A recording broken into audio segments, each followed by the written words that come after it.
Olá! Hoje nós vamos conversar um pouco sobre as nossas emergências clínicas e vou iniciar aqui falando para vocês de desmaio, né? Síncope, que é a mesma coisa de desmaio. Então, o que é síncope? Síncope é a falta de oxigenação que ocorre no nosso cérebro, né? É uma perda súbita e transitória da consciência com o desaparecimento do tônus postural, devido à hipoperfusão cerebral, ou seja, devido à falta de oxigenação cerebral, seguida por recuperação rápida e completa. Então, desmaio ou síncope ela é definida como a falta de oxigenação no nosso cérebro.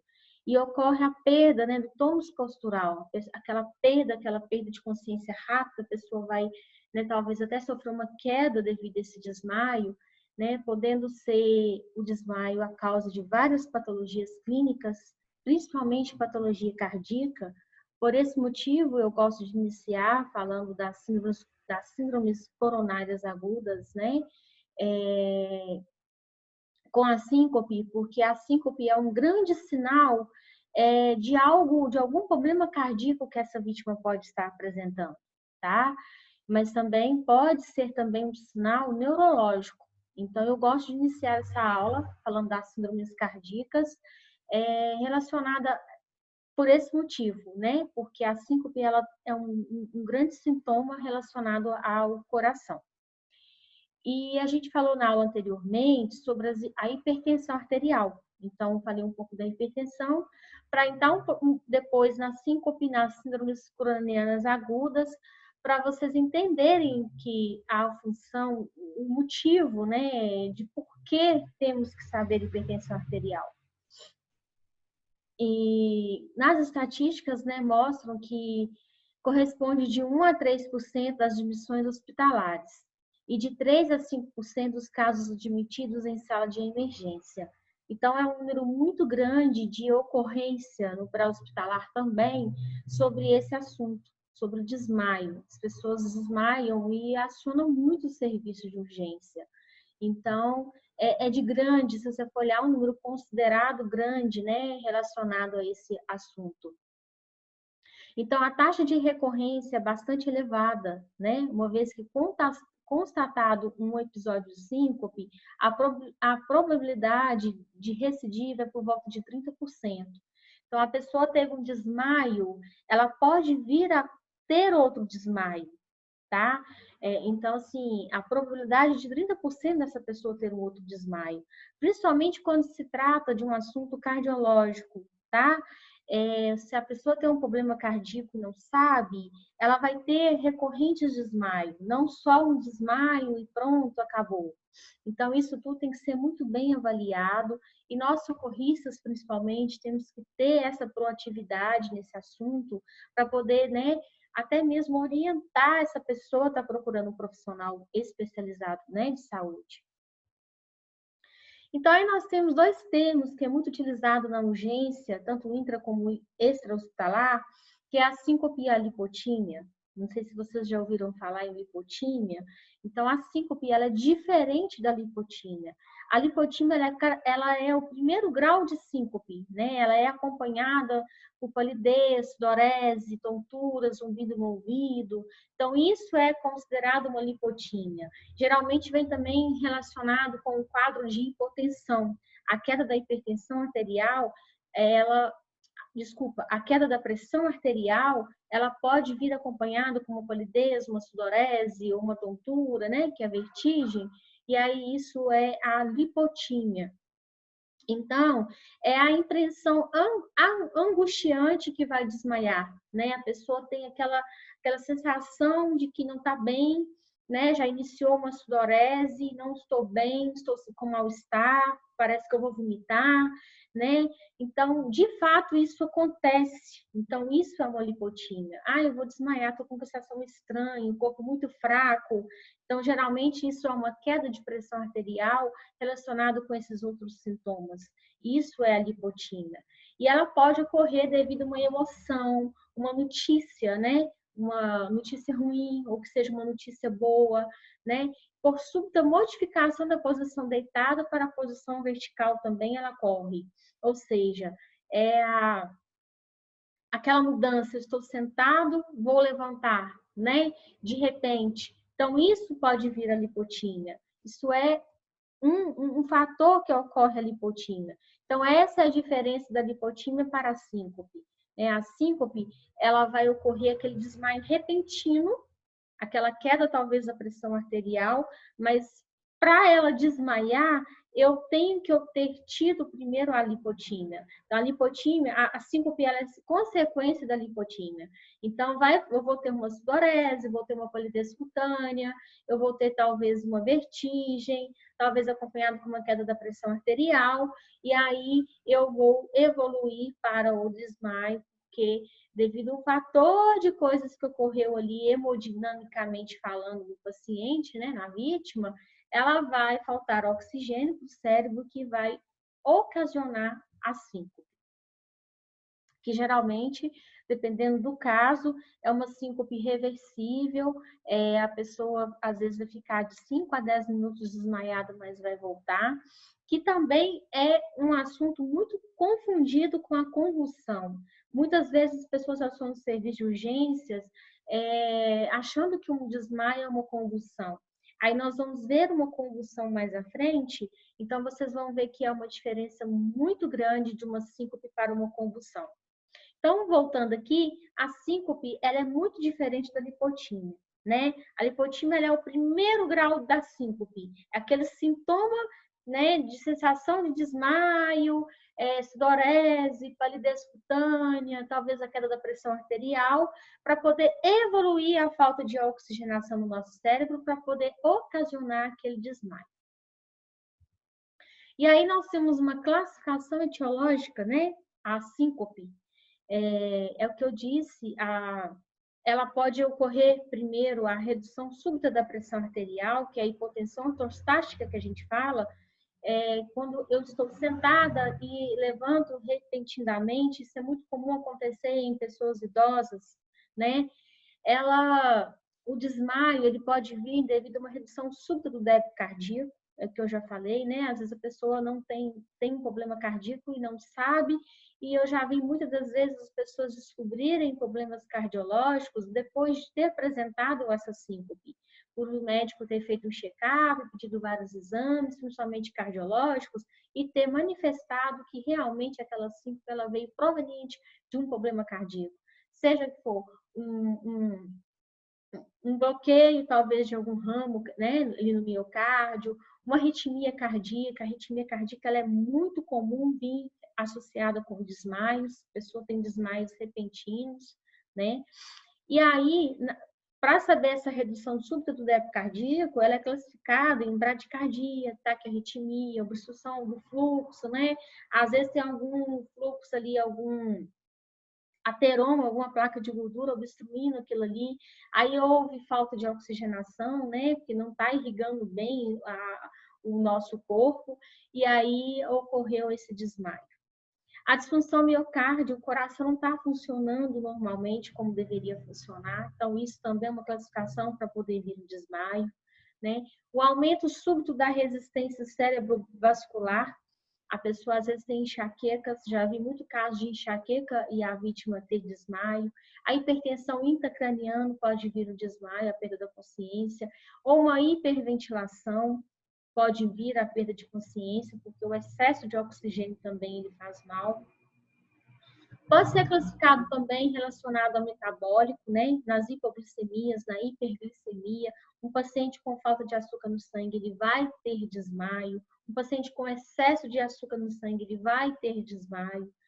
E também as psicogênicas, né? Que são as síndromes conversiva psicomotora, nós vamos ver isso mais em diante. Isso é o que mais ocorre, principalmente em adolescentes, né? Porque esses adolescentes estão naquela fase de mudança ali, né, de problemas psicológicos. Então, esses desmaios é muito comum ocorrer nessa faixa etária.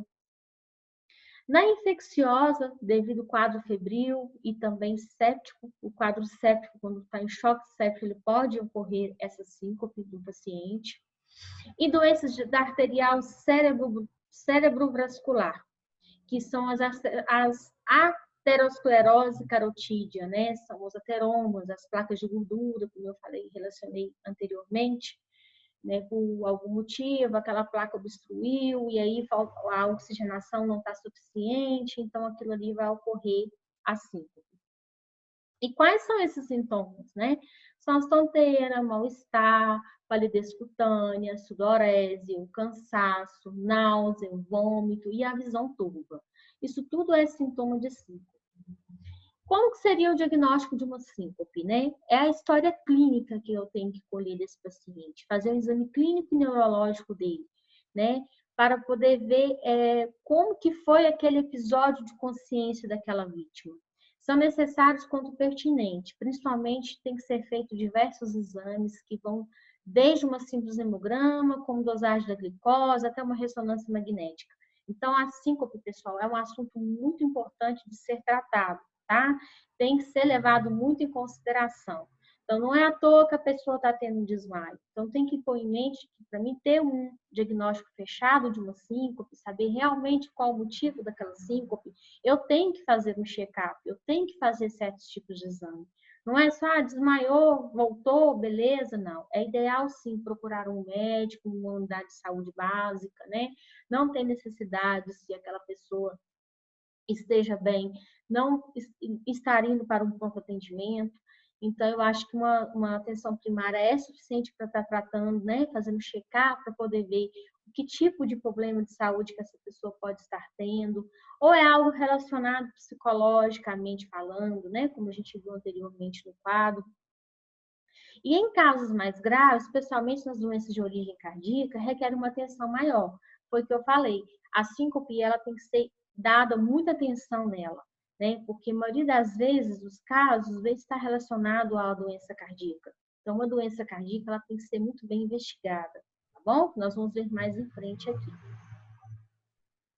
Então, no atendimento da vítima de desmaio, o que eu tenho que fazer? Né? Se possível, deitar esse paciente.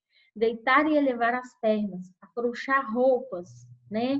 Eu tenho que fazer uma avaliação primária e secundária. O que está acontecendo ali que aquela vítima desmaiou? Será que ela inalou algum produto? Será que ela, né, tem já um problema de saúde? Será que ela está apresentando, né, algum sinal, sintoma ali relacionado àquele desmaio, perda de consciência. Então, eu tenho que avaliar esses dados vitais. Olhar uma frequência cardíaca, pressão arterial principalmente, uma frequência respiratória, a saturação, né, porque geralmente uma síncope é muito difícil ocorrer uma queda de saturação se aquela vítima não tem uma patologia de base. Então, eu vou oferecer oxigênio se necessário. Se tiver com uma saturação abaixo de 94%, é protocolo do serviço de urgências, né, atuais, que você tem que ministrar oxigênio. Pode ser por um catéter nasal, no máximo até 6 litros por minuto. Vai depender da necessidade, né, da avaliação ali do profissional. Retirar a vítima de ambientes fechados. A ventilação desse paciente que ocorre, que sofreu desmaio, ela é muito importante. Se houver vômito, lateralizar a cabeça da vítima para evitar a aspiração, porque se aquela vítima vomitar e engolir esse vômito vai parar no pulmão e aí a gente chama de broncoaspiração. Aí o quadro dessa vítima vai ser agravado. E se a vítima recuperar, eu vou sentar essa vítima, né? Se ela acordar, voltar rápido, eu vou sentar ela e vou pedir ela para ir respirando profundamente, puxando esse ar, para que ela sinta, vai se melhorando os sintomas de mal-estar. Porque a falta de oxigenação do cérebro, pessoal, ela realmente dá muito mal-estar. Então, eu vou pedindo para poder, né, respirando para poder voltar, né, a melhorar esses sinais e sintomas. Para prevenir um desmaio, muitas das vezes, quando você está com alguém que relata para você que tem aquele início lá, a lipotímia, que eu falei anteriormente, a pessoa, tô estranha, tô com a sensação de que parece que eu vou desmaiar, minha vista está meio escura, olha a minha pressão arterial para mim. Então, o que eu vou fazer nessa situação? Se eu estou, né, presenciando isso, eu estou com essa oportunidade de estar com a pessoa saber me falar o que está sentindo, antes dela desmaiar, o que eu vou ter que fazer? né? Caso essa pessoa sinta mal-estar, eu vou evitar local sem ventilação. Se ela está num local muito fechado, que não tem janela aberta, vou ali, vou tentar ventilar aquele ambiente, fazer uma ventilação naquela vítima, pedir ela para ir respirando profundamente, para poder ver se ela consegue melhorar aquele mal-estar. Se essa pessoa não tiver sofrido nenhum tipo de trauma e estiver, né, bem, e se eu tiver condições de fazer isso, segura, e a pessoa conseguir fazer isso, eu vou manter a cabeça dessa pessoa abaixo dos joelhos, né? Se ela estiver sentada, principalmente, e eu não conseguir deitá-la no chão ou numa superfície mais rígida, que seja numa cama, e elevar os membros inferiores, que é o ideal, que é o certo, eu vou abaixar a cabeça dessa pessoa, como mostra na figura do slide, o máximo que eu conseguir, se eu conseguir colocar ela abaixo do joelho, melhor. Porque muitas das vezes tem pessoas que têm dificuldade de fazer esse movimento, até por ter problemas de coluna. Então, nós temos que ser muito proativos na avaliação primária e também na avaliação secundária desses pacientes de urgência. Eu tenho que saber, né, as patologias que esse paciente tem, eu tenho que saber os problemas que ele tem, se ele tem certa dificuldade de movimentar. Então, eu não posso chegar lá e só abaixar a cabeça dele de uma hora para outra, senão eu posso causar algum outro tipo de lesão. Então, isso tudo tem que servir de atenção para nós, principalmente do extra-hospitalar. Eu tenho que evitar levantar bruscamente. Da mesma forma que eu tive segurança de abaixar a cabeça dessa vítima, né, dela conseguir fazer esse movimento, eu também tenho que orientar ela a levantar lentamente, não levantar de uma vez, porque senão é a pressão ortostática. Se eu estou com a cabeça baixa e elevo bruscamente, essa pressão vai cair, a minha pressão arterial vai cair. Então a pessoa vai desmaiar realmente. Se possível, deitar em posição vertical, né? Foi o que eu falei. Hidratação adequada, principalmente em dias quentes. É muito comum em dias quentes, né? No verão, no calor demais, as pessoas começarem a sentir mal-estar, passar mal de calor. E desmaio é muito comum vir nessa época de calor. Então, o ideal é hidratar bem, orientar a pessoa a tomar muito líquido, muita água de preferência, para poder o corpo manter em equilíbrio e não ocorrer a falta de oxigenação. O uso de meias elásticas pode ser indicado, tá? Isso é mais indicação médica, mas se talvez a maioria das vezes, pessoal, o desmaio ele pode vir proveniente também de problemas de circulação das pernas, trombose, é muito comum vir desmaio com pacientes de trombose. Então, o uso de meias elásticas no dia a dia nosso, ele é muito importante também, ele pode ser indicado, principalmente por enfermeira. E aí nós vamos entrar nas emergências, né, que é o infarto agudo do miocárdio. Nós vamos falar também um pouco da angina. Então, aqui agora, inicialmente, eu vou conceituar tudo, as síndromes coronárias agudas, porque na urgência e na emergência, a gente ouve muito falar dessas síndromes. Então, a gente tem que entender um pouquinho dessa síndrome. Quando você ouvir falar, o que pode ser essa síndrome? Será que ele está falando sobre infarto? Será que ele está falando sobre angina? Será que ele está falando de um problema de trombose, algo pulmonar, algo muscular? Então, nós vamos ver isso aqui agora, tá? Primeiramente, nós temos que saber da abordagem torácica. A dor torácica ela é um principal sintoma, sinal, né, típico de emergências das síndromes coronárias. Então, quando eu vejo alguém com uma dor torácica, primeiramente eu penso que essa dor torácica é um infarto, não é isso? Até mesmo uma dor torácica atípica, que a gente vai ver aqui mais à frente, a gente sempre relaciona ao infarto. Mas nem sempre essa dor torácica está relacionada somente ao infarto. A gente tem que estar muito atento a isso, tá? Então, na abordagem da dor torácica, eu tenho que pensar que essa vítima ela pode estar tendo uma dissecção aórtica, um problema da artéria aorta, né? Da veia aórtica. Então, eu tenho que saber, eu tenho que ter essa noção. Ela pode estar tendo um tromboembolismo pulmonar, que é a TEP. Ela pode ter um pneumotórax, nem sempre a dor torácica que aquela vítima está apresentando, ela vai ser só um infarto. Principalmente em acidente automobilístico. Uma dor torácica eu vou associar ao pneumotórax, né? Pode ser uma pericardite, pode ser uma dor muscular, né? Eu, particularmente, ultimamente tenho sentido muita dor torácica e tipo assim, já cheguei a fazer alguns exames já cardiológicos no passado sobre isso, para me tirar de consciência, já cheguei a fazer um eco, não deu nada cardíaco. Tudo é muscular, talvez uma fraqueza muscular, porque vai chegando na certa idade, eu como já tenho 30 anos, a gente vai perdendo massa muscular. Então é importante, né, a gente estar numa uma atividade física ativa para poder evitar esses sintomas. Então a dor muscular dá muita dor torácica, né? Aquela dor de gás que parece que está comprimindo o seu peito ali. Então isso acontece também. E principalmente na angina e no IAM. Tá em rosa aí, ó, mais claro, angina e IAM e a dissecção aórtica. Por quê? Porque isso é para chamar a atenção de vocês de que uma dor torácica típica, que a gente vai ver aqui na frente, a diferença da típica e da atípica, ela está relacionada à angina e ao infarto e à dissecção aórtica, algum problema na aórtica. Então, por isso que tá essas duas cores diferentes, para destacar isso para vocês.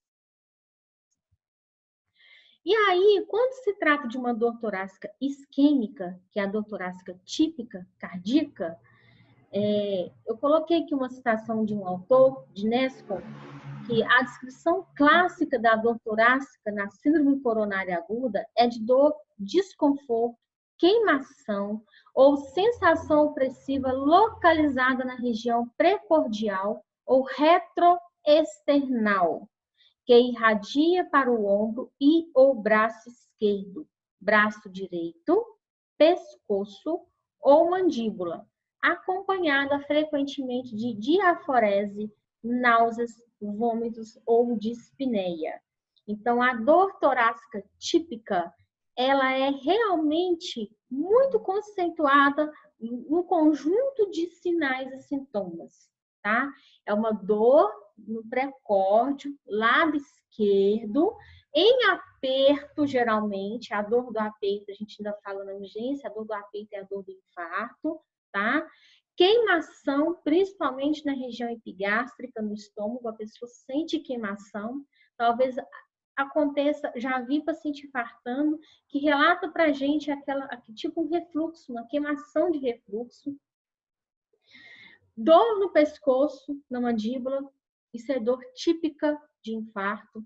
Dor nas costas, né, da região dorsal, clavícula aqui, é muito comum. Estar dor no pescoço, às vezes irradia aqui, uma queimação nessa região aqui das costas, da escápula. E geralmente um sinal típico da dor típica de cardíaca vai irradiar para o membro superior esquerdo, principalmente para o membro superior esquerdo. Mas pode ocorrer uma dor torácica associada com uma irradiação de dor para os dois membros, tá? Tanto a esquerda como a direita. E a dor, essa dor do IAM, ela pode durar alguns minutos e ceder. É uma dor que vai vir em aperto e talvez vai passar. Por quê? Porque isso aí a gente chama a dor da angina. Vou falar aqui na frente, para não ficar muito confuso, mas quando o paciente ele está prestes a ter um infarto, primeiramente ele vai ter uma angina, essa dor intermitente. Legal? Como nos casos de angina estável, ou mais de 30 minutos, como nos casos de infarto agudo do miocárdio e AM. Então, todo infarto agudo do miocárdio vai vir essas dores associadas, esse sintoma associado, que aí inicialmente pode vir durar 30 minutos, que nós chamamos de angina estável, tá? O paciente pode apresentar uma queixa atípica, como mal-estar, indigestão, fraqueza ou apenas sudorese sem dor. Então, na síndrome coronária aguda, que é a SCA, a gente tem os tipos de angina, que é a angina estável, angina instável e angina de Prinzmetal. E aí, para vocês entenderem melhor o que é essa síndrome craniana, nós temos o músculo do coração saudável, né? E aí, a artéria coronária ali nela é a principal artéria que vai ocorrer a obstrução total ou a sem-obstrução para poder vir dar o infarto, ou o início, né, da dor, que é a angina, para infartar. Então, consideramos que são placas de colesterol, que nós chamamos de ateroma, né, que vai estar sendo depositado nessa artéria do paciente, principalmente se for um paciente sedentário, né? Quais são os fatores de risco para essas doenças coronárias agudas? Sedentarismo, a má alimentação, obesidade, né? Acima do peso é um fator de risco, né? A hipertensão, propriamente dita, ela é um fator de risco. O diabetes é um fator de risco para poder ocorrer essa síndrome coronária aguda, que é a obstrução dessas artérias. Porque o que ocorre? Um colesterol alto, né? Por isso que é interessante anualmente fazermos exames de sangue, principalmente de colesterol, para poder estar vendo que nível está os nossos triglicéridos. Porque o colesterol alto, pessoal, ele vai fazer ateroma, ele vai endurecer, esses ateromas vão acumulando essa placa de gordura, vai acumular na parede da artéria, e aí vai dar aterosclerose, que é o endurecimento dessas artérias. Com isso, o coágulo vai bloquear o fluxo desse sangue dessa artéria.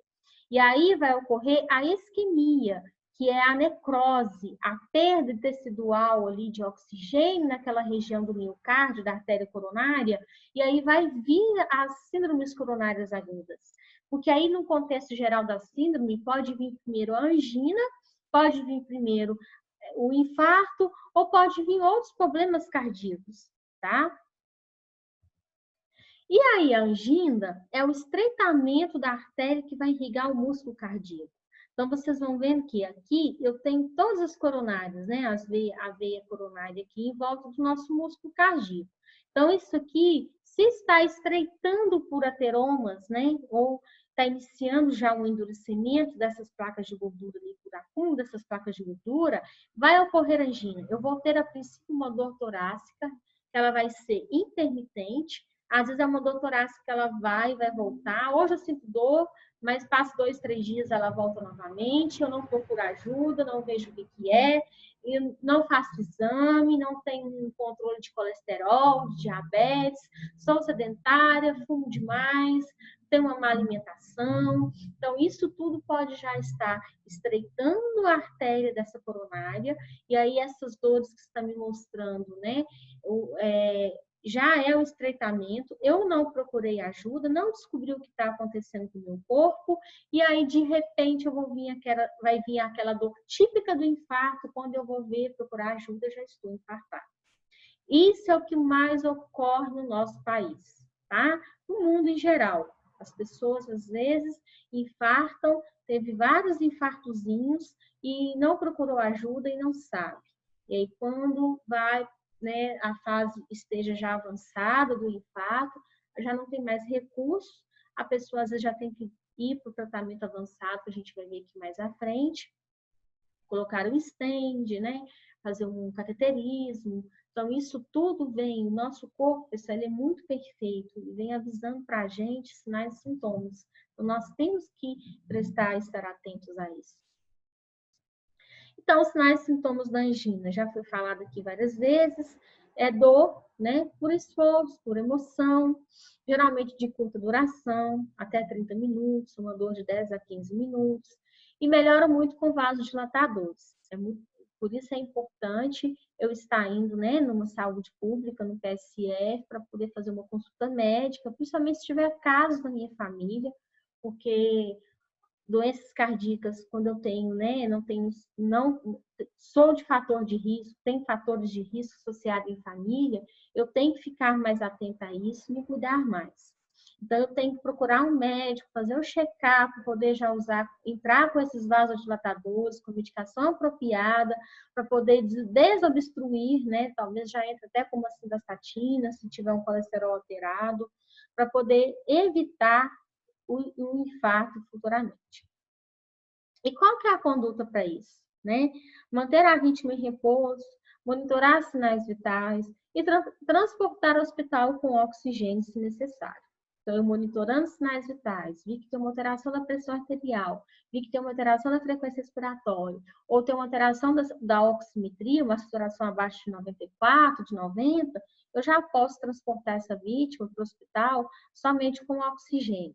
Claro que se eu estou no serviço pré-hospitalar, eu vou avaliar tudo isso, vou passar para a minha regulação médica, a regulação médica vai mandar a conduta adequada para mim, ali na linha de frente, estar, né, fazendo e acompanhando.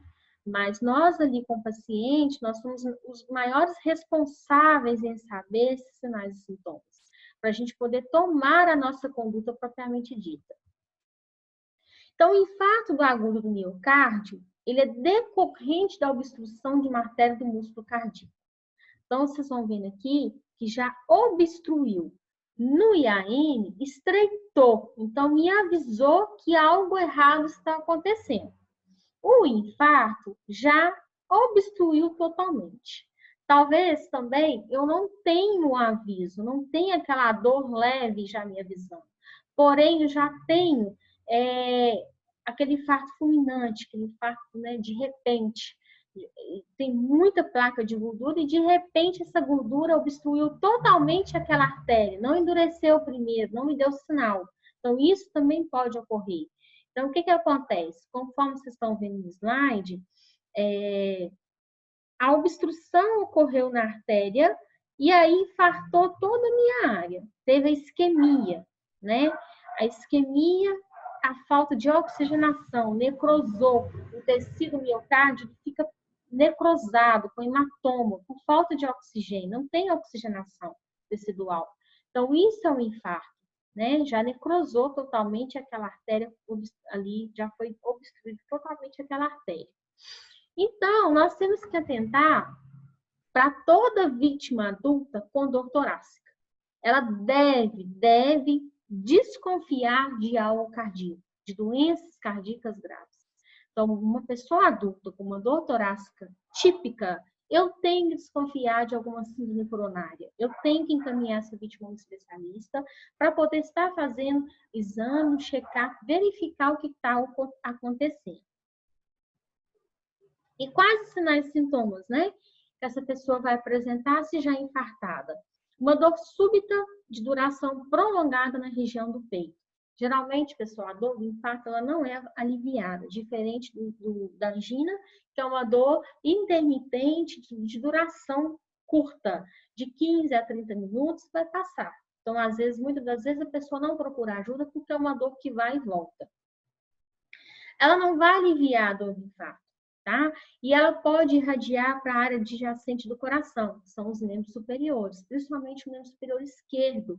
É mais comum uma dor torácica de infarto, típica de infarto, para você saber se essa pessoa está infartando, tem que correr com ela para o hospital, vai irradiar para o membro superior esquerdo e vai ser uma dor torácica típica, tá?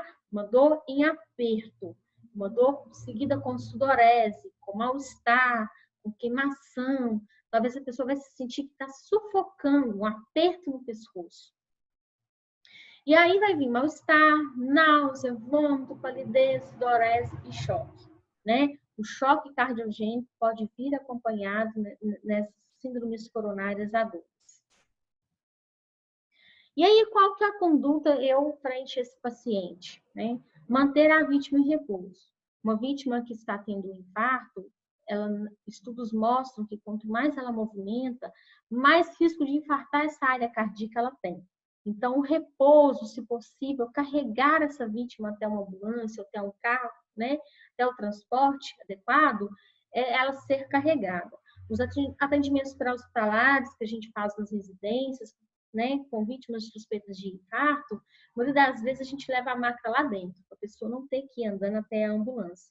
Às vezes ela tem a facilidade de ir andando, queira ir andando, mas por precaução, né, para se tomar uma conduta mais adequada, a gente prefere que essa vítima seja carregada até a ambulância. Monitorar esses sinais vitais, né? Principalmente, eu vou ter que olhar a pressão arterial, ver a saturação, a frequência cardíaca principalmente, eu tenho que ficar muito atento a esses sinais e sintomas. Afrouxar as vestes. Geralmente isso nem precisa a gente fazer. Quando a pessoa está sofrendo um infarto, é muito comum a própria pessoa já tirar tudo, que dá um aperto tão grande, uma sensação tão grande que ela esteja sufocada, que ela mesma já arranca a roupa. Eu já atendi infarto que a pessoa estava nua. Sim, é muito triste, é uma dor assim, que, como se diz, eu, graças a Deus, Deus me livre, eu nunca vou sentir essa dor do infarto, mas diz que é uma dor assim insuportável e a gente percebe porque a pessoa, sem querer, ela tira a roupa, ela fica fora de si, né, de tanta dor. E aí, claro que se essa vítima for um infarto muito grande, de uma área muito extensa do miocárdio, essa vítima pode vir a ter uma parada cardiorrespiratória. É muito comum sermos acionados por uma parada cardiorrespiratória proveniente do infarto, tá? O infarto fulminante. Então, eu tenho que fazer uma RCP se necessário. Mesmo se essa pessoa já estiver, né, sem sinais, sintomas nenhum, né, sinais mortis que a gente fala, a gente tem que fazer uma RCP, a gente tem que prestar aquele socorro ali no local. Ministrar oxigênio, transportar na posição semi-sentado.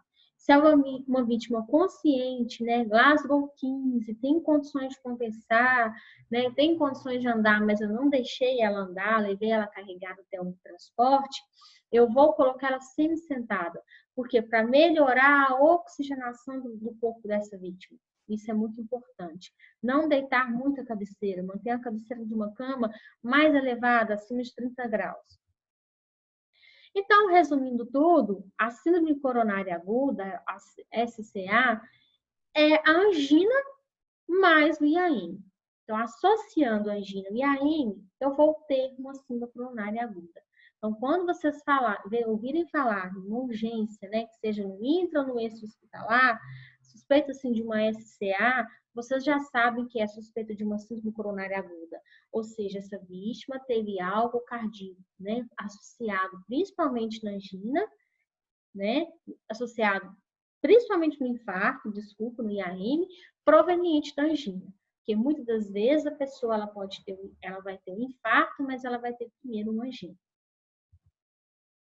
E aí, na literatura, isso mais a nível de curiosidade, né, isso é mais avançado, a classificação da SCA, ela pode ser sem elevação do segmento ST e com elevação do segmento ST. Ou seja, existe infarto, né, com elevação de ST e sem elevação de ST. Isso é diagnosticado pelo médico, tá? Diagnóstico médico, e principalmente no eletrocardiograma, que nós vamos ver aqui mais à frente. Quais são os fatores de risco da SCA, né? Da síndrome coronária aguda? Idade, né? Idoso é muito comum, acima de 70 anos, no decorrer do tempo, né? Devido ateromas, devido ao endurecimento das artérias, arteriosclerose, até da idade propriamente dita, né? A gente vai envelhecendo, então é muito comum ocorrer essa síndrome, a pessoa adquirir algo cardíaco após essa idade.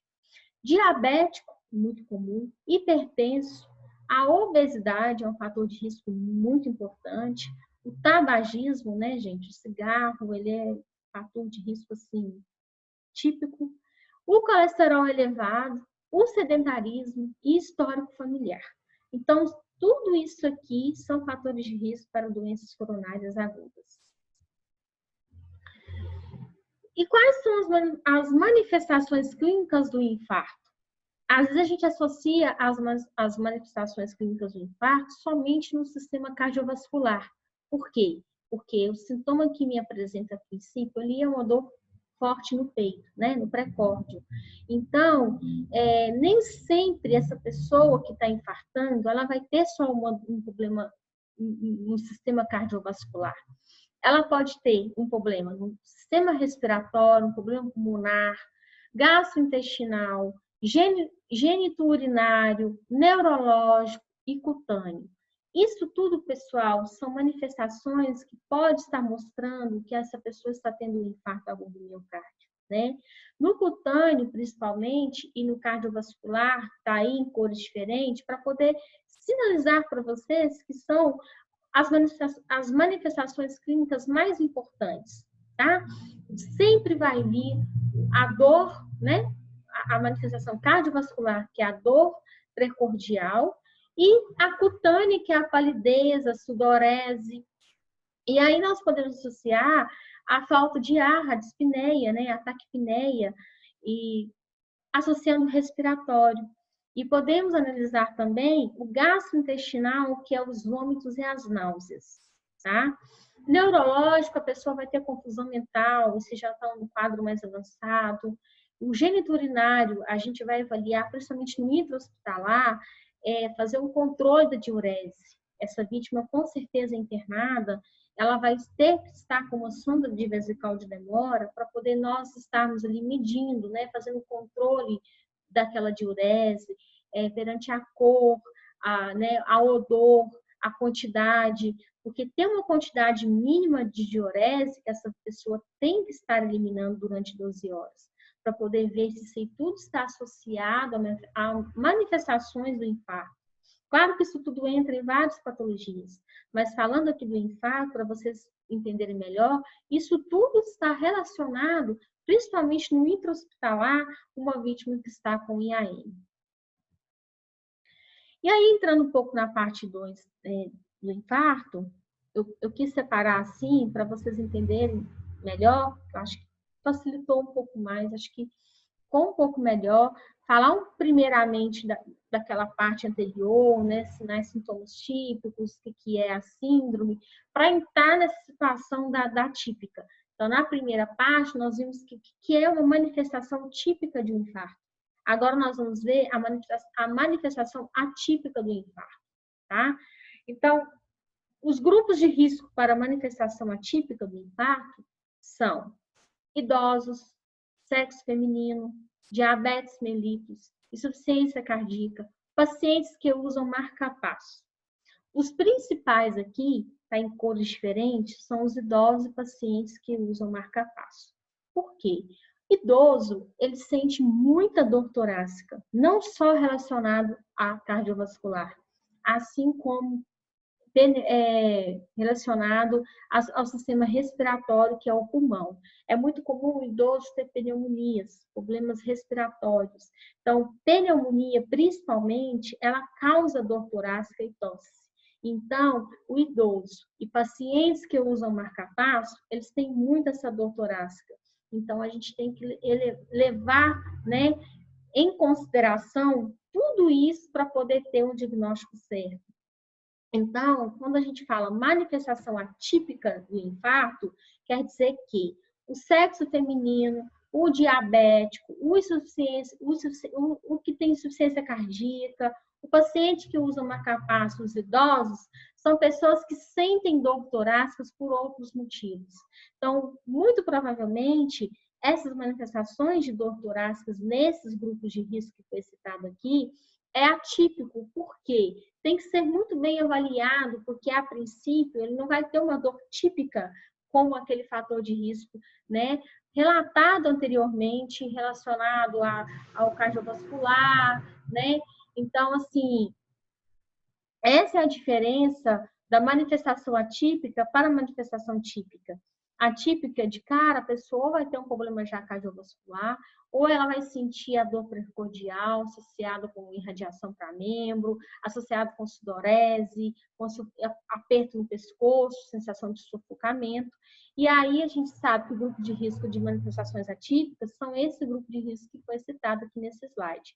Para quê? Para que a gente, a princípio, trate essa vítima, né? Considere essa vítima com um problema cardíaco, mas também temos que levar em considerações essas outras coisas, principalmente com o diabético, para ver realmente se é só um infarto que essa pessoa está tendo.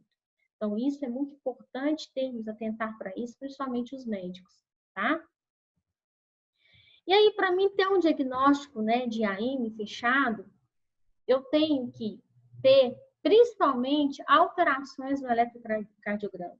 Então, numa urgência, vocês vão ver muito isso na prática, quando chega um paciente com uma dor torácica, até mesmo atípica, o médico ele vai pedir um eletro. O eletrocardiograma ele é o principal exame a ser feito para poder descartar um infarto. Por quê? Porque o infarto, vocês veem que pela onda EQRST, o infarto ele vai simplesmente ocorrer no segmento ST. É o que vocês viram anteriormente, falando da classificação das síndromes coronárias, principalmente no IAM. Então, vai ter alterações, aqui no slide vocês estão vendo, nessa linha aqui.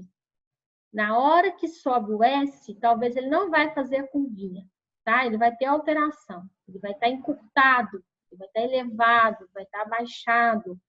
É muito comum isso ocorrer na sala de urgência, ou até dentro mesmo do pré-hospitalar, quando tem um médico ali, já tem, né, já fazemos eletro ali daquela vítima com suspeita, naquele próprio eletro ali da USA, o pessoal, o médico e o enfermeiro já vai ver essa alteração e já vai tratar com as condutas adequadas, que a gente vai ver mais na frente. Então, é nesse segmento ST, aqui do eletrocardiograma, que me dá certeza que essa vítima está tendo um infarto, tá? Se é um infarto com supra ou se é um infarto sem supra, que é com ST ou sem ST. Então, isso aqui tem que ser muito bem avaliado e é o primeiro exame a ser feito. E aí, para falar um pouco do eletrocardiograma, eu creio que a maioria de vocês já deve ter visto sobre o eletro. Se não viu, é importante eu salientar isso aqui, que nós temos as derivações periféricas. Quando eu vou fazer um eletro, né, eu tenho que saber fazer um eletro, principalmente quem faz esse eletro, né, na urgência é o técnico de enfermagem ou é o enfermeiro. Se o enfermeiro não pode fazer, ele vai pedir para você, técnico de enfermagem, estar efetuando esse exame. Então, é um exame muito tranquilo, muito fácil de fazer. Tem algumas regrinhas básicas, né? Que você estudando ali, fazendo na prática, você aprende muito fácil. Então, nas derivações periféricas, que são, né, essas pazinhas que são colocadas nos membros superiores e nos membros inferiores, quando eu vou efetuar o eletro, na derivação D1, o braço direito e braço esquerdo, está me mostrando que está nos membros superiores à derivação D1. Na derivação D2, vai ser no braço direito e no pé direito. Na derivação D3 do eletro, vai estar me mostrando que está lendo pelo braço esquerdo e pelo pé esquerdo. AVF vai no eletrodo explorador do pé. E AVL, eletrodo explorador do pé esquerdo. E AVR, eletrodo explorador do braço direito. É interessantíssimo você saber isso, porque muitas das vezes a gente aprende a fazer o eletro na urgência, vamos treinar para fazer o eletro, mas não nos mostram qual a importância de colocar essas pastas, né, as perinhas no tórax da vítima. Então, isso é muito interessante, é muito importante, isso aqui é mais a nível de curiosidade, e para passar para vocês, na hora de vocês estarem fazendo o eletro, vocês vão ficar, oh meu Deus, mas o que está lendo aqui? O que está ocorrendo aqui? Então, é tudo isso aqui.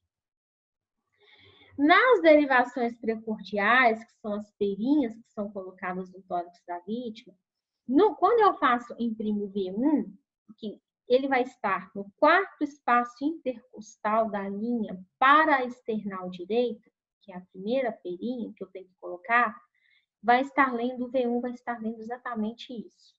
No V2, vai estar, a perinha tem que ser colocada no quarto espaço intercostal da linha para a external esquerda. V3, ele tem que ficar entre o V2 e o V4. O V4, no quinto espaço intercostal na linha hemiclavicular. O V5 é o quinto espaço intercostal na linha axilar anterior.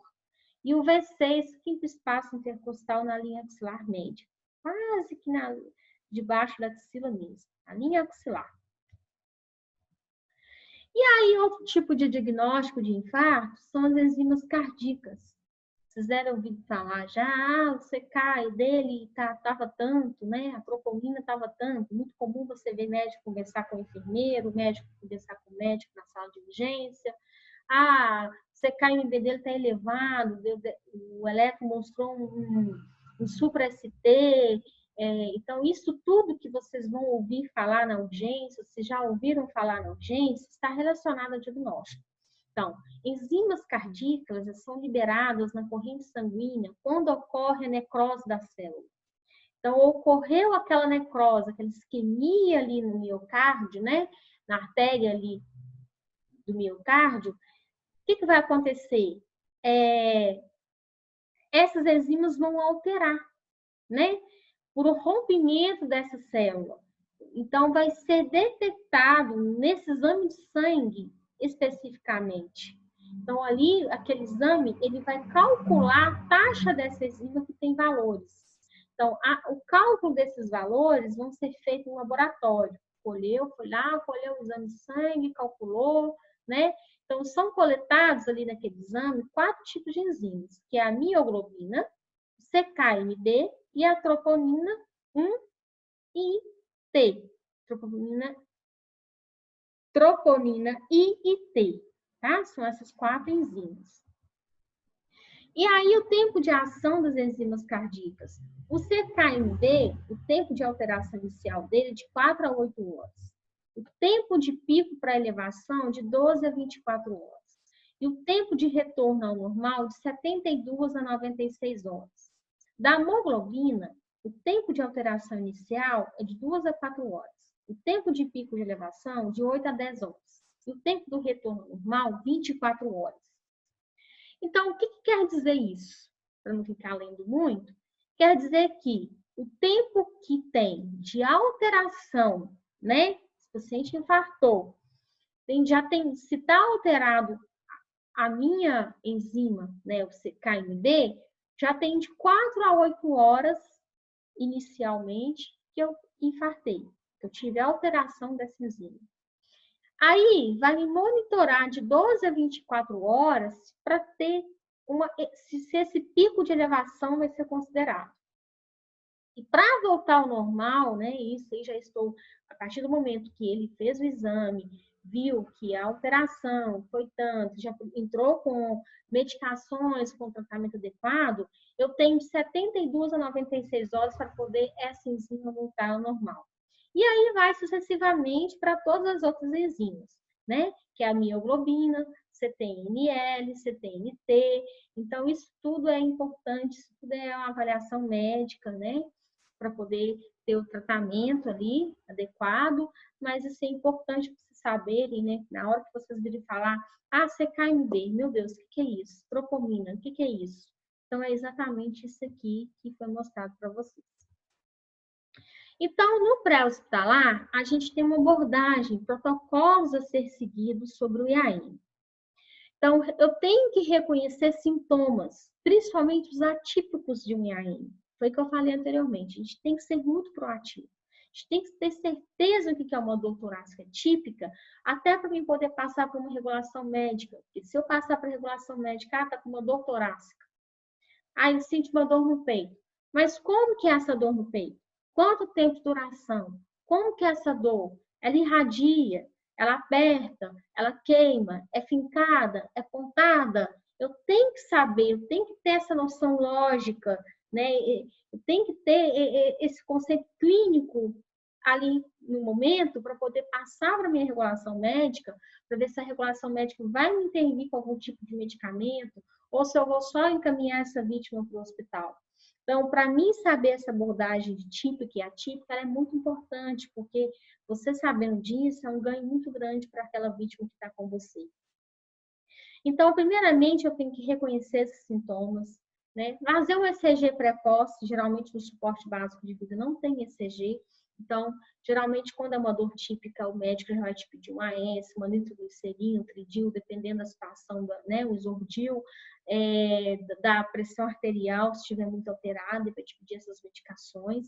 Por a gente não ter um eletro no suporte básico de vida, nós vamos encaminhar para o hospital. Mas nesse caso aqui, se eu não uso suporte avançado que esteja atendendo, Consequentemente, a primeira coisa que o médico vai pedir é o ECG. A gente vai monitorar lá desse lado da USA, monitora esse paciente com todos os eletrodos e já vai lá no monitor e já pede para poder fazer uma leitura de um eletro para ver se realmente está tendo, né, uma alteração no segmento ST.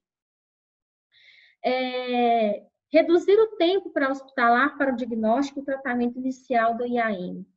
Então, isso aí, quanto mais precoce eu levar essa vítima para o hospital, melhor essa vítima, né? Administração de fibrinolíticos na impossibilidade de intervenção coronária percutânea. Ou expectativa de transporte, transferência, né? Tempo. Primeiro contato médico-balão. Isso aqui é o seguinte.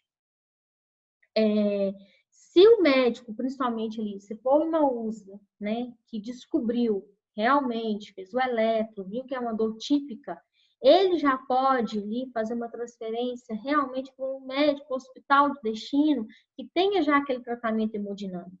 Agora, quando é uma USB, a gente não tem um eletro, a princípio, essa vítima, ela vai ser encaminhada para um ponto de atendimento, uma sala vermelha, no caso, e ali vai fazer esse eletro, vai colher talvez até já, né, o CKMB, essas enzimas, para poder ver realmente o tipo de infarto, que tipo de problema cardíaco que essa vítima tenha, para poder depois fazer contato com o médico, né, onde tem um tratamento hemodinâmico, para o SAMU transferir depois para fazer aquele tratamento adequado. Às vezes, essa vítima vai precisar de uma internação, consequentemente, uma transferência para o hospital de destino para que faça as intervenções, o tratamento adequado, né? Um cateterismo, se aquele hospital que ele esteja não puder fazer, não tiver estrutura para isso. Esses pacientes com essas contraindicações, evoluindo com choque cardiogênico, com insuficiência cardíaca aguda grave ou com parada cardiorrespiratória revertida, que às vezes é um paciente que teve um infarto ali, né, precocemente enorme, ele já vai estar evoluindo para uma parada cardíaca, eles devem ser encaminhados diretamente para o centro de hemodinâmica, independente do tempo dos sintomas. Então, isso aqui, pessoal, muitas das vezes, não ocorre no nosso meio. Infelizmente, não está muito no nosso alcance. O ideal seria uma USA atender todos os tipos de dor torácica, principalmente uma dor torácica que o médico por telefone já identificou que é uma dor torácica típica, que é um infarto, é a USA que deveria estar indo fazer esse tipo de atendimento. Porque ela tem uma autonomia, né, por ter um médico, de já dando esse diagnóstico, encaminhar essa vítima para um hospital que já tem uma hemodinâmica, para que essa vítima não perca esse tempo. Mas, infelizmente, na nossa realidade, não funciona muito assim. Essa vítima é levada primeiro para o Manuel Gonçalves não tem tratamento para isso, vai internar, vai ser medicado ali, e aí depois que vai ser transferido para poder fazer esse tratamento hemodinâmico. Mas é o que nós temos para hoje. E aí, as novidades que temos, né, da American Association, né, do AVA, no Guideline de 2015, eu não coloquei o Guideline de 2020 aqui, porque eu não li muito a fundo sobre esse Guideline. Mas pelo que eu vi lá, olhando rapidamente para eu estar fazendo esses slides, não teve muita alteração. Praticamente as mesmas coisas, tá? Então, a American Association, né, a Guideline de 2015, ela preconizou de 2015 para cá que o ECG no pré-hospitalar, com 12 derivações, deve ser realizado imediatamente em paciente com suspeita de uma síndrome coronária aguda. Foi o que eu falei. O ideal é a vítima com uma dor torácica, né? Ligou para o SAMU, ligou para o bombeiro, uma dor torácica está assim, assado. A pessoa que atendeu o telefone conseguiu identificar, teria que enviar uma USA para que a USA já faça tratamento, faça um eletro, já tem um diagnóstico precoce. Profissionais treinados não médicos podem fazer a interpretação do ECG para determinar se o traçado mostra evidência de ANST. Então, nós, técnicos de enfermagem, enfermeiros, se pegarmos um eletro, nós temos competência de ver a alteração do segmento ST. Nós já sabemos se aquele paciente está tendo um infarto ou não. Então, a American Association, ela nos protocola que, se treinados, somos da urgência, nós já podemos fazer essa interpretação e já está falando, olha, ele está com uma alteração no traçado ST, do segmento ST. Pode-se usar a interpretação do eletrocardiograma assistido por um computador em conjunto com a interpretação por um médico ou profissional treinado para reconhecer o IAM. A notificação do hospital receptor e ou a ativação pré-hospitalar do laboratório de hemodinâmica deve ocorrer para todos os pacientes com IAM-ST que tenham sido identificados no eletrocardiograma pré-hospitalar. Então, foi aquilo que eu falei anteriormente. Está numa USA, já identificou alterações, né, nesse eletro, esse transporte deveria ser feito para um lugar que tenha hemodinâmica. Quando a fibrinólise pré-hospitalar estiver disponível nas unidades de tratamento do IAM-ST e for possível fazer o transporte direto a um centro de ICP, deve-se dar preferência à triagem pré-hospitalar e ao transporte direto ao centro de ICP por haver uma redução de hemorragia intracraniana. Então, pessoal, esse transporte, isso aqui é no mesmo quadro, mesma situação assim. Transporte feito pela USA, né? Tem que ser feito direto, né? Nesse centro que tem tratamento cardiológico, né? Nesse ISP, Instituição Cardiológica. Então, essa triagem tem que ser feita ali no pré-hospitalar e já avaliar ali aquela situação, ver com a regulação médica e encaminhar diretamente para esse centro que tem esse tratamento. Em pacientes adultos com IAM supra, né, segmento ST, no serviço de emergência sem capacidade de realizar ICP, deve remover para o hospital no centro de SP ao invés de fibrinose imediata no hospital, tá? Se o tempo de remoção não for hábil, recomenda-se a fibrinólise. Caso seja feita a fibrinólise, deve realizar imediatamente uma angiografia de rotina nas primeiras 3 a 6 horas de até 24 horas. Então, essa fibrinólise, pessoal, é o tratamento certo que tem que ser feito, né, com medicações, aquele tratamento adequado ali naquele centro de especialidade cardiológica. Então, a administração da heparina não fracionada no ambiente pré-hospitalar não mostrou oferecer benefícios adicionais em comparação com a administração no hospital. Então, a heparina nem é utilizada no pré-hospitalar. Então, o AVA, ele nos respalda, principalmente por não ter, né, também essa heparina, porque isso aí tem que ser muito bem avaliado, né? Entra muita conduta médica ali, muito exame para poder ver realmente se a administração dessa heparina é necessária. O uso do oxigênio só é benefício quando a saturação de O2 estiver menor que 94%, ou seja, uma hipoxemia. Isso indica para mim uma falta de oxigenação. Já está perdendo o oxigênio, então está tendo uma hipóxia, uma hipoxemia. Então, o que eu falei, os protocolos nos respaldam que uma saturação abaixo de 94%, eu já posso administrar o oxigênio nessa vítima. Então, para fazer um bom atendimento, né, da SCA, as diretrizes do suporte da Associação Brasileira de Cardiologia, elas nos respaldam nesses seguintes protocolos. Chegou a vítima para mim com uma dor torácica típica, né, um infarto, ECG em 10 minutos. Então, a vítima chegou, eletro. Primeira coisa que vocês vão ouvir gritar, eletro. Então, você já um TEC de enfermagem, uma sala vermelha, um CTI, ou de uma urgência, ou você vai já pegar o eletro e fazer nesse paciente. Aspirina é protocolo, geralmente pedem 3 comprimidos de aspirina, que é o AS, para essa vítima, principalmente mastigáveis. Controle da dor. Essa dor só é controlada com morfina. Geralmente pede uma ampola de morfina diluída para 10, fazer 1 ml, EV.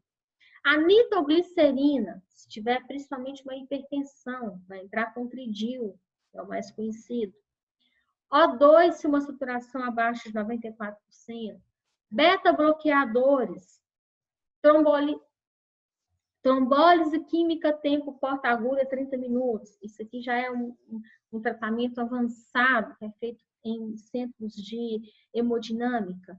Intervenção coronária, tempo para balão, tem 90 minutos para colocar. A associação nos mostra que esse paciente infartado ele teria que ter até 90 minutos de tempo para poder ter uma intervenção coronária. Um stent, um cateterismo, já implantar aquele balão ali. Então, isso que a Sociedade Brasileira nos relata, tá? Para o tratamento desses pacientes, né, com síndromes coronárias agudas. Então, aqui eu quis colocar o passo a passo para atendimento da dor torácica no ambiente pré-hospitalar, numa dor torácica típica, tá ok? Isso que é muito comum, ocorre o tempo inteiro no pré-hospitalar. É uma das ocorrências que vocês mais vão ver no pré-hospitalar, se alguém for para o pré-hospitalar, tá? Então, qual que é a minha conduta como técnico de enfermagem perante esse paciente com essa dor torácica típica, tá? Eu vou realizar uma avaliação primária com ênfase para quê? Manter o paciente com cabeceira elevada, em torno de 45 graus, e tranquilizá-lo.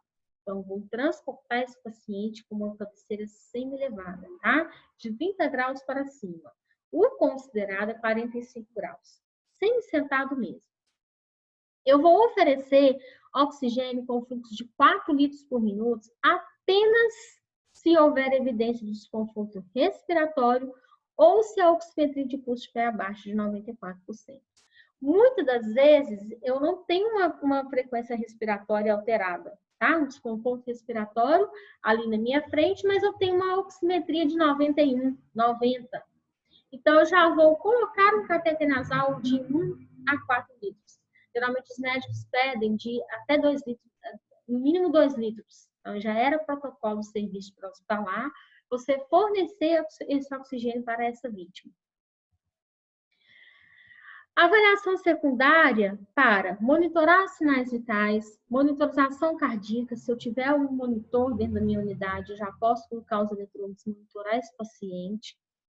Fazer a entrevista sampla e caracterização da dor, né? A entrevista sampla é tudo aquilo que a gente viu no início do suporte básico de vida, né? Que é sinais, sintomas,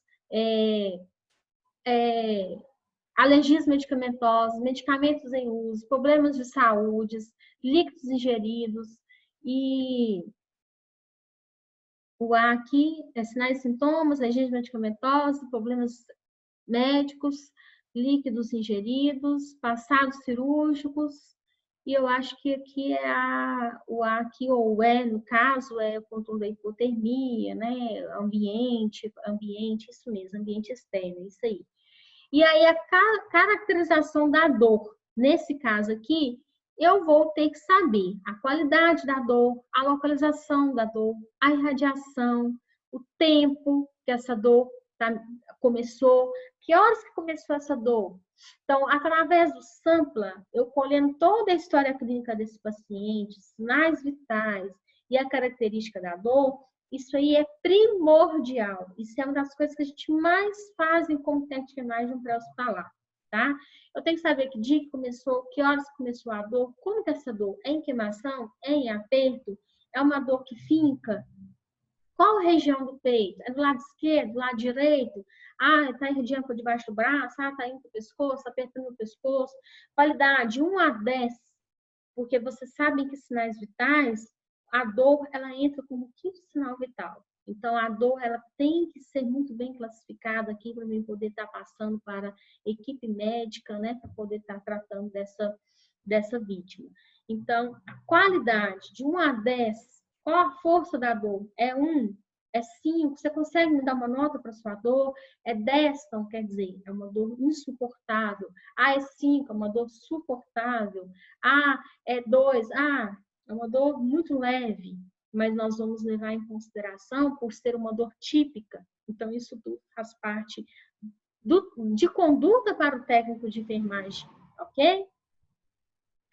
E aí eu vou realizar um ECG de 12 derivações. Isso estiver no meu alcance. Se eu estiver junto com uma USA, eu posso fazer o eletro, não tem problema. Não precisa ser o médico, o enfermeiro que vai fazer esse eletro. Geralmente, o técnico ele fica na base técnica mesmo. Considerar o ECG de segunda opinião, telecardio, isso aqui ocorre muito dentro da USA. Quando a USA faz o eletro, ela manda para a regulação médica, para poder o médico da regulação, juntamente com ele, ter certeza se essa vítima está ou não sendo, né, está tendo ou não um infarto. Então, isso ocorre muito, essa interação de equipe ali na hora, ali no atendimento. E instalar um acesso venoso periférico, tá? Um acesso venoso ele é muito importante para um paciente que está infartado. Realizar abordagem medicamentosa. Colhi a história sampla, colhi o tipo de dor, olhei sinais vitais, vou passar para a regulação médica, o médico vai me mandar a conduta adequada de medicamento, tá? Eu vou administrar 300 mg de AS, eu vou administrar 300 mg de clopidogrel, geralmente isso é utilizado dentro do pré-hospitalar. O AS, ele é macerado, a gente solicita que o paciente mastiga bem aquele comprimido. Claro que tem algumas contraindicações, por isso que eu tenho que saber o tipo de alergia que esse paciente tem na história do sampla, para poder eu, né, passar para a minha regulação para ver se realmente não é alérgico à aspirina, não é alérgico à acetilcisteína. Já peguei muito paciente alérgico à acetilcisteína, então eu tenho que ter uma história sampla muito bem colhida, tá? Para aqueles com mais de 75 anos, administrar 75 mg de clopidogrel via oral. Claro que também tem as contraindicações que a gente tem que colher na história sampla. Administrar o dinato de isosorbida, que é o Isordil, principalmente se tiver uma pressão muito elevada, né? Se houver persistência da dor, né, podendo ser repetido até 2 vezes, às vezes é um transporte muito prolongado, né, de um hospital para o hospital, você faz o Isordil, a dor não melhorou, eu vou poder repetir, mas isso aí tudo eu vou estar fazendo contato com a regulação médica, a conduta vai ser do médico, eu poder medicar, eu não vou fazer isso da minha cabeça. Esses são protocolos que existem no pré-hospitalar para eu poder ter respaldo do que eu estou fazendo, mas ao mesmo tempo eu estou tendo uma orientação médica. Porque nós, no pré-hospitalar, nós trabalhamos muito com a telemedicina. Então, nós não temos prescrições ali, né, com papel. Nós temos prescrições verbal. Então, isso é permitido. Nós, porém, permite nós medicarmos essas vítimas por trabalharmos na telemedicina. E aí eu vou realizar contato com a regulação médica para a definição do encaminhamento da unidade de saúde de destino. Então, o que acontece? Mediquei tudo. Primeiro o médico vai mandar eu medicar. Mediquei, tive alívio dos sintomas, eu vou tratar aquele paciente dentro do ambiente pré-hospitalar. Não vou só colocar aquele paciente dentro da ambulância, eu vou vazar com ele para o hospital para ele ser tratado no hospital. Porque, às vezes, as pessoas, mas se eu demorar demais, essa vítima pode perder. Não, mas essa vítima já está sendo tratada. O que o hospital vai fazer a princípio, na urgência, essa vítima já está sendo feita para ela. Então, não preciso se preocupar em correr, em levar ela para o hospital. E aí eu vou levar para o hospital de destino, após ter medicado, de acordo com a minha regulação médica. Claro que no decorrer do transporte, eu tenho que estar preparado para realizar uma RCP ou uma desfibrilação se necessário, principalmente se eu estiver com DEA. Geralmente, o DEA ele vai desfibrilar, né? É o desfibrilador externo automático. Então, se eu tenho uma vítima infartada, grave, dentro da minha ambulância, mediquei, eu vi que ela está com muitos sudorese, não melhora os sintomas, já posso preparar o DEA, porque pode ocorrer sim que essa vítima entre em parada cardiorrespiratória e que você tenha que pedir para parar a ambulância e iniciar essas manobras de desfibrilar se necessário. Então, se o ECG inicial não for diagnosticado, outro ECG deve ser realizado após 5 ou 10 minutos, sem que exista atraso para a decisão de encaminhamento. Então, se a USA me interviu ali, fez o eletro, e esse eletro, né, ele não foi diagnóstico, né, de AM, o outro ECG tem que esperar de 5 a 10 minutos para poder estar fazendo outro eletro para depois encaminhar para o hospital. Isso ocorre muito na rua com a USA USB. E aí, realizar contato com a regulação médica para definição do encaminhamento da unidade de saúde de destino, já foi falado.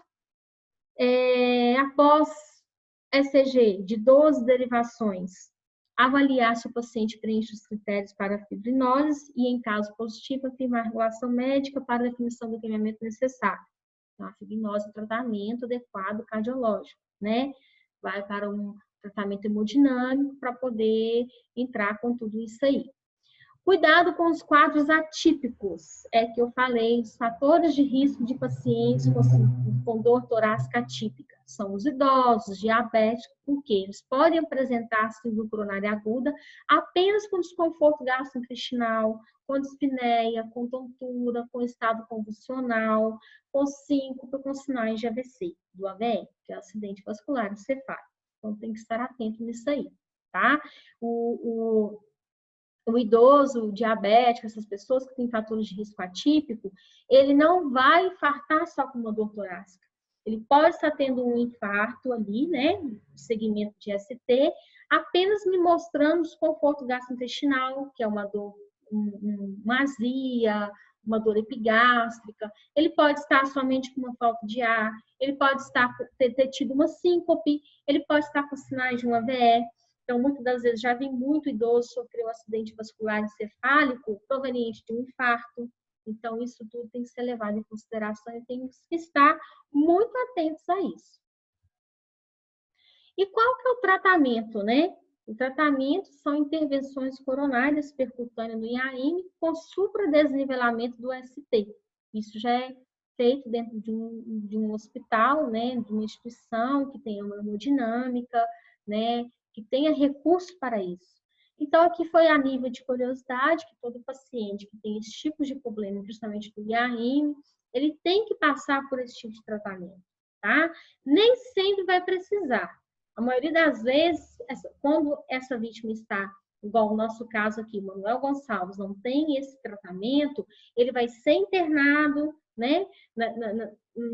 Na ala, no caso aqui, vai ser internado, vai ser tratado com todos os medicamentos, né, necessários, e aí depois ele vai ser encaminhado, se for preciso, para poder fazer esse tipo de tratamento, essa intervenção coronária, que pode ser uma angioplastia, né, que é indicado para desobstruir as artérias, que é a ICP, angioplastia ou intervenção coronária percutânea, e ela é feita como primeira intervenção ou após o uso de trombolítico, que é o fibronolítico. Então, são as medicações específicas para esse tipo de tratamento. Pode ter também o uso de stents, né? Que é o implante do stent coronário, ele é considerado dispositivo preferencial para a transação da ICP primária, que é a ICP primária, ela é a intervenção coronária percutânea. Os stents coronários, né, farmacológicos, impregnados com medicamentos que impedem a obstrução, são melhores do que os stents sem medicamentos. Então, hoje, pessoal, existe muito tratamento, avançou muito essa área também, sempre avançando, né, com a graça de Deus, que os stents farmacológicos são muito mais eficazes para esse tipo de paciente. Por quê? São colocados os stents, a molinha, dentro da artéria, e aí, ele é farmacológico, ele tem uma substância nele que, com o tempo, ele vai soltando esse medicamento para não deixar obstruir essa artéria mais. Que às vezes são pessoas que têm uma tendência tão grande de ter colesterol alto, de acúmulo de gordura, então é utilizado esse stent nessa artéria para poder esse tratamento farmacológico ir quebrando, não deixar obstruir mais aquela artéria e não vir mais o infarto. Então, hoje em dia, graças a Deus, tem se utilizado muito esse stent farmacológico. Ele é um stent muito mais caro, às vezes não é muito da nossa realidade, né? Em hospitais públicos, mas no São João, por exemplo, em Divinópolis, ele é muito utilizado na hemodinâmica, ele é muito utilizado. Porque antigamente tinha que ir lá, né, um tempo atrás, colocar o stent de mola, e aí, se obstruísse de novo, com um certo tempo, aquela pessoa tinha que passar por uma outra angioplastia para poder abrir novamente, colocar um outro tipo de stent. Então, isso hoje melhorou muito. Esses estentes farmacológicos estão substituindo os outros estentes, estão dando uma qualidade de vida melhor para esses pacientes cardiológicos. E aí, pessoal, é isso. Nós finalizamos nossa aula e eu gostaria aqui de deixar uma mensagem final para vocês, né? Estejam sempre vigilantes, mantenham-se firmes na fé, sejam homens de coragem e sejam fortes. Então, eu gostaria, está em Coríntios, versículo 16, 13, tá? Então, eu gostaria de deixar essa mensagem para vocês, que vocês estejam mantendo firme, de pé, com fé, e vigilantes e não desanimem, tá?